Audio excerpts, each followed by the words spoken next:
কোনটো বালো কি বিচাৰিছে মনৰ মাজে বিলব ৰঘুবংশৰ শত্ৰু আমি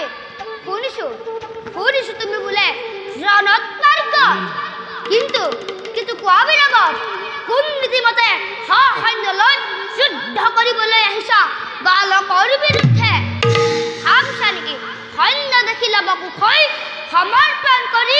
যজ্ঞ ৰস্য তোমাৰ প্ৰাণৰ তহতেই তেন্তে ভদ্ৰখাতি পাখণ্ড বালক নাজানো তহতে মোৰ বীৰত্বৰ কথা সাগৰত সেতু বান্ধি বধিছিলো মই লংকাৰ ৰাৱণক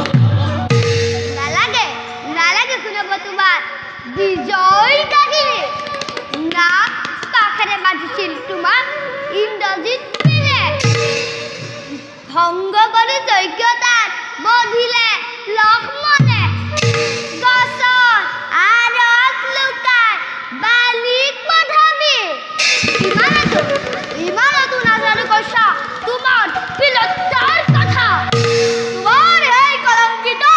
বিজয় কাহিনী শুনি হৈ খাব পাৰে অন্য কোনোবাই কিন্তু আমি বীৰৰ ভক্ত হয় কাম বোলে নাজানো হ'বলে সেহেতু বন্ধ কৰি ৰাখিছো যজ্ঞৰস্য কোনে হলো দাদা কাৰভা সন্তানী অন্তৰত হৈছে মোৰ মায়াৰ উতল জানোছা এইখত মোৰ তিনেই আপোন সেই বালক কোন তোমালোক দিয়া তোমালোকৰ সত্য পৰিচয়ৰ নোহাই প্ৰয়োজন যদি শক্তি আছে ঘটিত তেন্তে দিয়া যুদ্ধ নকৰি পলাম সামান্য বালকৰ মুখত অত অহংকাৰ সাৱধান মৃত্যু তহতৰ চাপিল ওচৰ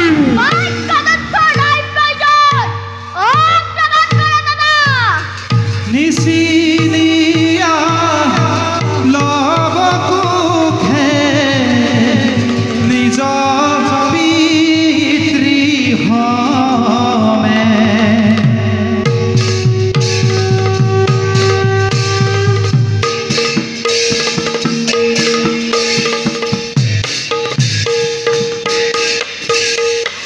নিচিলিয়া লবকুখে নিজ পিতৃ হমে আরে নিজ পিতৃ হমে ধনু ধনি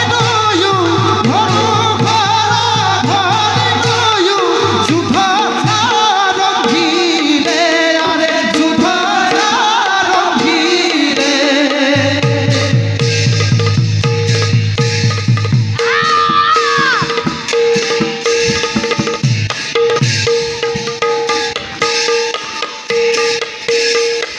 কতুঘ্নে শ্রীরামচন্দ্র ভাগরি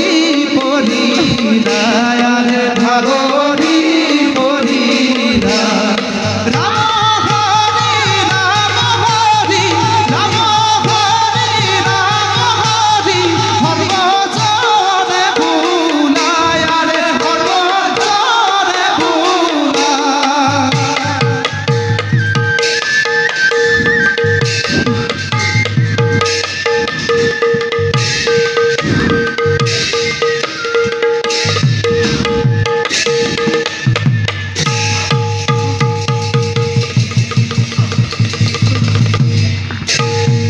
হয় ৰজাতেই শেষ বুলি ভাবিলো নিশ্চয় বলা যাও এবে আৰিখমি দাদা হয় আইক দেখাবলৈ ৰামৰ অলংকাৰ খুলিল উত্তম